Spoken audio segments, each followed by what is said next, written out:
விஜய் சேதுபதியோட தலைவன் தலைவி படம். பாண்டியராஜை பொறுத்தவரை வில்லேஜ் ஏரியாவில் சென்டிமெண்ட்டை சிறப்பாக ஹேண்டில் பண்ணக்கூடியவர். அவரே அதை கொஞ்சம் ஓரமாக வச்சிடலாம், காமெடியை மட்டும் அதிகப்படியாக ஃபோக்கஸ் பண்ணலாம்னு படம் முழுக்க வைபிளியே வச்சுக்கிட்டார். இந்த படத்தோட கதை என்னன்னா, பிடிக்கல இவர் கூட வாழவே பிடிக்கலன்னு எங்களை பிரித்து விட்டுருங்கன்னு நித்யாமனன் வந்து சொல்லவும், சரி அப்படி என்னதான் உங்களுக்குள்ள நடந்துச்சு அதை முதல்ல சொல்லுங்கன்னா மொத்தமாக அவங்க எல்லா பிரச்சனையும் சொல்கிறது தான் படமே.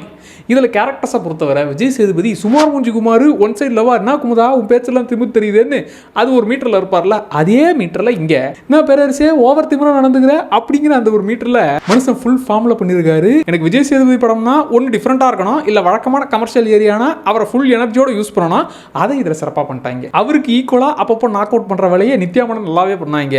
அவர் இவங்களை அட்டாக் பண்ணுறதா இருக்கட்டும், அவங்க குடும்பத்துக்கே அவங்க பத்திரகாளியாக மாறுறதா இருக்கட்டும்னு ஒரு மாதிரி இந்த கேரக்டரையும் அசால்ட்டாக ஹேண்டில் பண்ணிட்டாங்க. அடியால் பிரச்சனை ரவுடிசம் பிரச்சனை கூட சமாளிச்சிடலாம், ஆனால் குடும்பத்தில் எந்த ஒரு பிரச்சனையும் சமாளிக்கவே முடியாதுரா, நீ தீக்கலான்னு போகிறதுக்குள்ள அது பெருசாக டெவலப் ஆகிடும்டான்னு ஃபுல் படமும் குடும்ப பிரச்சனையை ஃபன் மோடில் தான் டீல் பண்ணிருப்பாங்க. இதில் என்ன ஒரே இடத்துல சுற்றி வரீங்களேன்னு தோணலாம், ஆனால் ஒரு டைம் அதை ரிப்பீட் பண்ணும்போது அதுக்குள்ளே ஒரு கேரக்டர் ஸ்கோர் பண்ணி ஜாலியாகவே கொண்டு போனாங்க.